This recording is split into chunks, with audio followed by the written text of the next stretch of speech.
Honestly, I didn't think I was gonna have to make this video, or at least not a video that I thought I was gonna have to make anytime soon. But I think I have to do something that I don't necessarily want to do, but I think I have to do. And that is to sell my Turo business.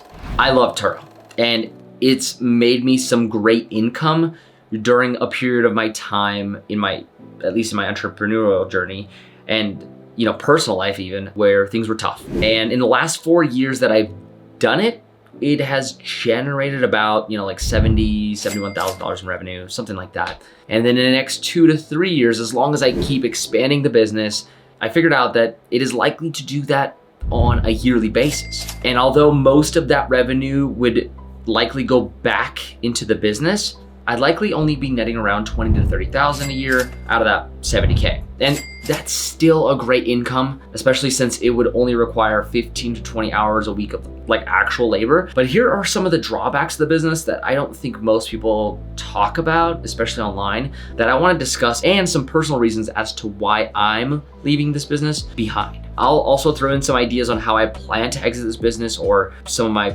personal thoughts that might be interesting to some of you guys that are either thinking of starting this business or are maybe already in this business or exploring the option of maybe how to get out. So let's talk about the drawbacks. So first things first, in order for this business to generate a net, and the way to do that, in my opinion, is to pay off the cars that have loans. And that wouldn't be a problem, but as the car rental market has gotten a lot cheaper, the profits are harder and harder to reach unless you keep increasing inventory, which would be great if I was wanting to make this my full-time business with 10, 20, 30, 40 plus cars. But for me, I don't see myself being in the car business for 10 or 15 years, or even beyond that, or even less time than that. So for me, it doesn't make sense to have a giant fleet of vehicles and to spend all this time and energy building one up. And on top of that, the maintenance and repair costs is just another factor to think about. For example, if I had a giant crack in the windshield on my Tesla, like I do now, most likely from a renter that just chipped it, but with the weather changing so much in Utah, it got really cold and cracked the windshield.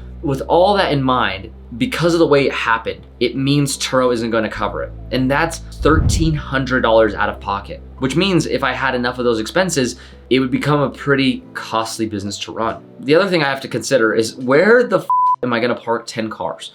Let alone 20 or 30. Now, if you have access to a lot of unused land or more than 6 parking spots in your driveway, it could work. But for me, I don't have plans for that. On top of that, I had my daughter a little over 7 months ago, and my wife helps with picking me up from the airport when I do drop-offs, and she helps with my pickups. But that means we're also dragging our daughter along with us, which has become a pretty big inconvenience with her nap schedules being messed up, or even just pickups and drop-offs being at weird hours of the day or at night. On top of that, then we have the actual other businesses that I run and have to think about. And like I said earlier, it's not a lot of labor for this business, but 15 to 20 hours a week is still something. And on top of that, there's always something at the back of my mind, things I have to think about, like, should I replace the tires? Or talking to clients when they have a question or two. Although a lot of that is automated or scheduled, it still takes time and thought, and some unaccounted amount of time, in fact, since it's so variable. And those other businesses I'm doing not only have more long-term potential, but also they're already outpacing the income I generate with this side hustle.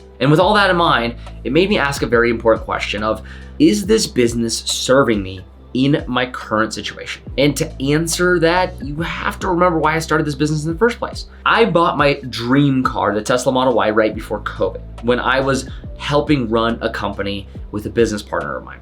Long story short, he kind of screwed me over. Even before then, when he asked me to help him with this company, I said, why not? And after it was running successfully and was consistently making, over 100K a year, I was getting a consistent paycheck, I decided to buy my Tesla. I was thinking that at the worst case, I could list it on Turo, make a video about it, and make it a small side hustle, both the YouTube channel and, Turo as well. And on top of all that, it would have been my dream car. Sometimes people would rent it out and other times I would get to drive it. But regardless, literally 3 to 4 weeks after delivery of my car, I was fired from my job without warning. The stock options that I was supposed to get completely got washed away in conversation. We never signed any contracts yet. It was just verbal and through text messages. I didn't want to pursue this legally. So I just decided to focus on my own business.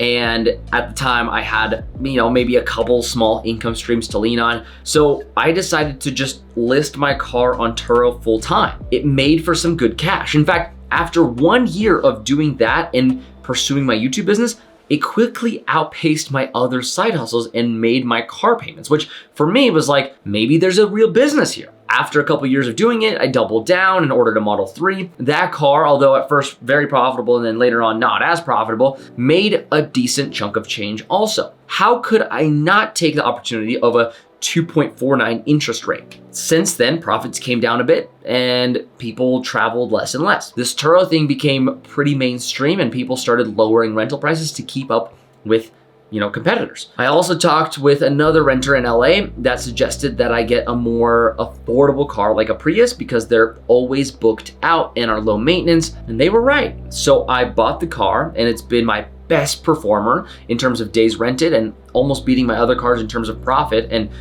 revenue as well. All the while of me working on the whole Turo business, I was working super hard to build my expertise in business and entrepreneurship and content creation and making content like this. And I was studying, working, and putting in every blood, sweat, and tear into that business to make it work versus the Turo business. I was still putting some time into the Turo business, but as the profits started to lower, my attention started to go towards the things that were increasing in profit. And now my YouTube business and my content creation business has outpaced the Turo business in terms of revenue, and it's way less overhead, less risk, and more opportunity for the future. So that made me think, why am I spending so much of my time that I can be spending on more education and execution to grow the content and the media company on this Turo business that's not growing? In fact, the only way to make it grow is to force it to grow, to take on more risk